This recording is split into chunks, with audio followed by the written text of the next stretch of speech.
मालवणात पावसानं हाहाकार माजवलाय। मालवण शहरातील अनेक रस्ते पाण्याखाली गेले, तर तालुक्यातील काळसे बागवाडी इथं पूर आल्यानं अनेक घरांना पाण्याचा वेढा होता। बागायत इथं रस्त्यावर पाणी आल्यानं वाहतूक त्या मार्गावरील वाहतूक बंद करण्यात आली होती। रविवारी रात्री आणि सोमवारी पावसानं मालवणला झोडपून काढलं। समुद्रही प्रचंड खवळला असून लाटा किनाऱ्यावर धडकतायत।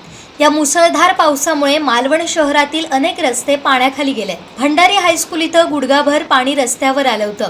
देऊळवाडा आडवण इथंही रस्त्यावर पाणी आलं होतं। ग्रामीण भागातही पावसाचा फटका बसला। कर्ली नदीच्या पाण्याच्या पातळीत वाढ झाल्यानं काळसे बागवाडी इथं पूर आले। ऐन मध्यरात्री बागवाडीत ग्रामस्थ भीतीच्या छायेखाली आले। तेथील सर्व घरांना पाण्याचा वेढा होता। रातोरात ग्रामस्थांनी गुरे वाहनं घेऊन होबळीचा माळ येथील सातेरी मंदिरात स्थलांतरित झाले। सकाळपासून पाणी पातळीमध्ये अजूनच मोठ्या प्रमाणात वाढ झाल्यामुळे सकाळच्या वेळी पूरस्थिती गंभीर झाली होती। अचानक वाढलेल्या पाण्यामुळे काळसे धामापूरमधील शेती क्षेत्रात नांगरणीसाठी वापरण्यात येणारे सुमारे 15 ते 20 पॉवर टिलर पुराच्या पाण्याखाली अडकल्याची माहिती यावेळी उपस्थित शेतकऱ्यांनी दिली। लावणीसाठी काढून ठेवलेला तरवाही मोठ्या प्रमाणात वाहून गेलाय। संध्याकाळपर्यंत पूरस्थिती आटोक्यात न आल्यास बागवाडीतील बहुतांश घरांमध्ये पुराचं पाणी घुसून फार मोठी हानी होऊ शकते। घटनेची माहिती मिळताच प्रशासनानं बागवाडी इथं धाव घेत मदत कार्य सुरू केलंय। मालवण तहसीलदार वर्षा झालटे यांनी सकाळी काळसे इथं भेट देऊन बागवाडी येथील पूरस्थितीचा आढावा घेतला आणि स्थानिकांशी चर्चा केली। त्यांना धोका न पत्करता सुरक्षित स्थळी स्थलांतर करण्यात आले। ग्रामस्थांनी स्थलांतर केल्यावर त्यांच्या राहण्याची व्यवस्था नजीकच्या शाळेमध्ये केली असून जेवणा खाण्याची व्यवस्थाही प्रशासनाकडून करण्यात येईल असं सांगितलंय।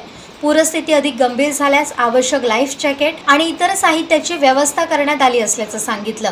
आपल्या पूर्ण जिल्हा सिंधुदुर्ग जिल्ह्यामध्ये कालपासून पाऊस जोराचा चालू झालेला आहे। मालवणमध्ये तशी परिस्थिती चांगली आहे। काल दिवसभर तसा रिमझिम पाऊस होता, पण काल रात्रीपासून खूप जोराचा पाऊस चालू झालेला आहे। आपल्या इथे काही स्पॉट आहेत की जिथे दरवर्षी खूप मोठ्या प्रमाणात पाणी भरतं। त्यातला हा जो बागवाडी आता आपण जिथे उभे आहोत, हा काळसे बागवाडी जो भाग आहे, इथे दरवर्षी पाऊस येतोय।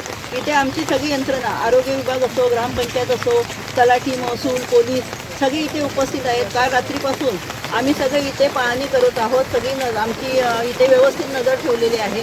सगळ्या लोकांशी आम्ही संपर्क साधलेला आहे। जिथे आपल्याला गरज आहे तिथे स्थलांतर करण्याची आवश्यकता आहे, तेव्हा सर्व लोकांना मी विनंती करेल की गरज पडेल तेव्हा पटकन तुम्ही स्थलांतरित व्हायचं आहे। इथे जी आपली शाळा आहे, या शाळेमध्ये आपण जेवणाची, पाण्याची व्यवस्था सर्व केलेली आहे। सगळी यंत्रणा तुमच्या मदतीसाठी आहे। आमच्या इथे बोटी पण आहेत, बोटींचा पण तुम्ही मदत घ्या। तुमच्या स्वतःच्या पण बोटी आहेत, लागलीच तर तुम्ही सुद्धा आम्हाला प्रशासनाला मदत करून आपल्याला या सगळ्या अवस्थेतून बाहेर यायचं आहे। मी तुम्हाला परत एकदा कळकळीची हीच विनंती करेल की अगदी घरात पाणी येईपर्यंत आपण आपल्या घरात थांबू नये।